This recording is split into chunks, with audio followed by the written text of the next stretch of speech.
Voici une courte vidéo pour découvrir une technique directement héritée de nos ancêtres, le feu par percussion.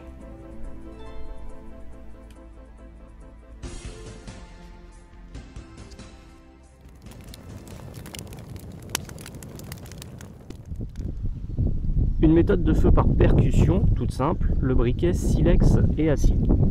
Il se compose de cette partie qu'on appelle un briquet. C'est réalisé en acier, donc là c'est de l'acier forgé. Et forcément, il va falloir un petit morceau de silex.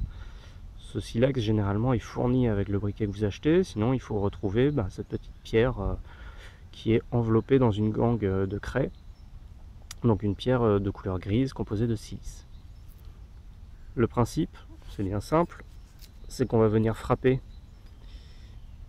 le briquet contre une arête bien tranchante du silex, ici par exemple, pour venir en décrocher de minuscules petites parties qui vont s'échauffer et produire des étincelles.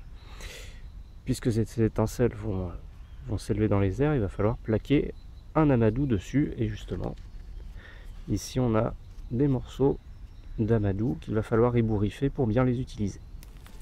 Pour cette vidéo, j'ai utilisé un champignon, l'amadouvier, duquel on extrait l'amadou, une substance qui est duveteuse. Lorsque vous ouvrez le champignon, il faut éliminer les tubes qui sont un petit peu rigides et se concentrer sur la substance qui ressemble un petit peu à du velours.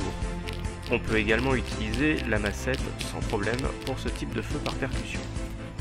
Pour ébouriffer mon amadou, j'utilise justement un petit morceau de silex qui me sert de racloir.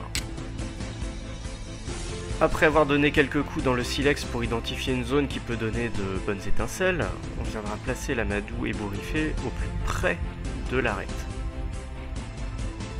Lorsqu'on place l'amadou ébouriffé un petit peu trop loin de l'arête, vous voyez que les étincelles ne font que tomber ou alors s'envolent. Le but, c'est de récupérer les étincelles grâce à l'amadou ébouriffé. Et en quelques coups, on obtient une belle braise qui va nous permettre d'allumer notre feu.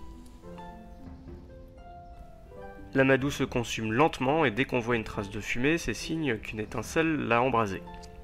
Il suffit maintenant de le placer dans un nid d'herbes sèches ou de fibres, comme on l'a vu pour le feu par friction, pour déclencher les premières flammes.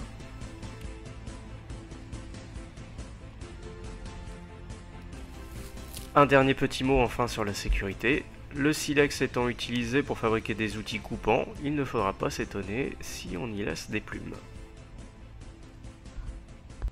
On se retrouve sur Nature Aventure Survie sur Facebook, sur le blog ou sur la chaîne YouTube.